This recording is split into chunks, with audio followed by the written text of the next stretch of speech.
बेचारा कायर आदमी, मोरल स्टोरी इन हिंदी कहानी। दोस्तों, इस कहानी को मेरी लाइक और सब्सक्राइब ज़रूर करना। तो कहानी यह है, 100 साल पहले की ये कहानी है। एक गांव में एक आदमी रहा करता था।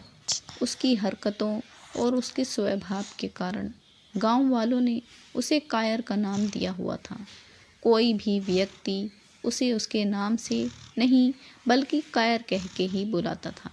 वो खुद भी इस बात से काफ़ी ज़्यादा परेशान हो गया था। इसलिए उसने एक दिन अपने आप को बदलने का मन बना लिया। उसने गांव में एक आध्यात्मिक गुरु के बारे में सुन रखा था, तो वह उनके पास चला गया। उस आदमी ने आध्यात्मिक गुरु को अपनी आप बीती सुनाई और उनसे प्रार्थना की कि वो उसे बहादुरी सिखाए, जिससे कायर नाम के धब्बे को हमेशा के लिए धो सके।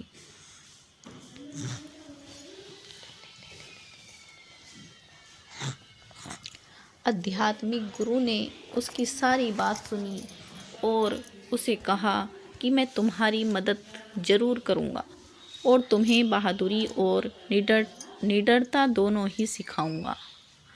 लेकिन उससे पहले तुम्हें एक काम करना होगा। आदमी ने कहा, गुरुजी, आप जो कहोगे मैं वह करूँगा, लेकिन मुझे जल्द से जल्द इस कायर नाम से छुटकारा पाना है।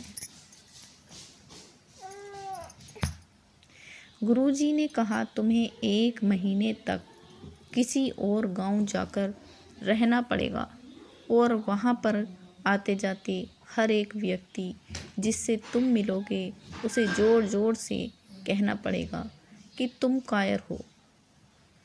गुरुजी की ये शर्त सुनकर आदमी के चेहरे पर घबराहट और चिंता साफ साफ दिख रही थी, मगर वह कर भी क्या सकता था।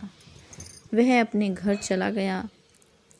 कुछ दिन इसी विचार में बीत गए कि मैं यह काम करूं या ना करूं, लेकिन कई दिन तक सोचने समझने के बाद आदमी ने तय किया कि पूरी ज़िंदगी कायर बने रहने से अच्छा है 1 महीने तक गुरुजी का कहा मान लिया जाए।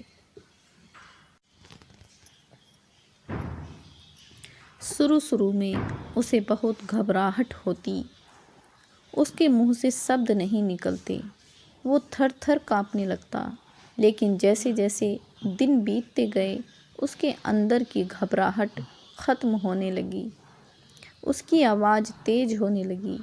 अब उसका शरीर भी नहीं काँपता और वह किसी भी व्यक्ति की आंखों में आंखें डालकर जो कहना है कह डालता।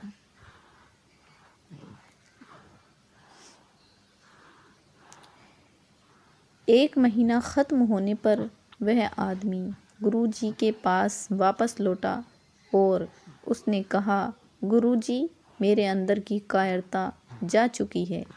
अब मैं किसी से नहीं डरता। अब मैं कुछ भी कर सकता हूँ। लेकिन मेरे मन में एक प्रश्न अभी भी है कि यह आपको कैसे लगा कि ऐसा टास्क काम करने पर मैं बहादुर बन जाऊँगा।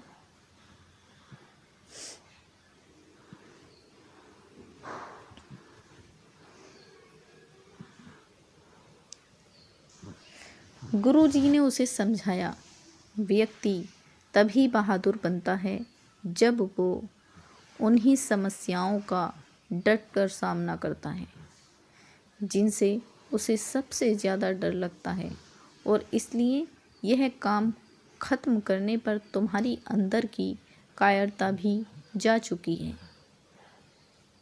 तो दोस्तों, आपको हमारी ये कहानी कैसी लगी, इसे लाइक और हमारे चैनल को प्लीज़ सब्सक्राइब ज़रूर करना और आगे भी अपने दोस्तों में शेयर करना। धन्यवाद।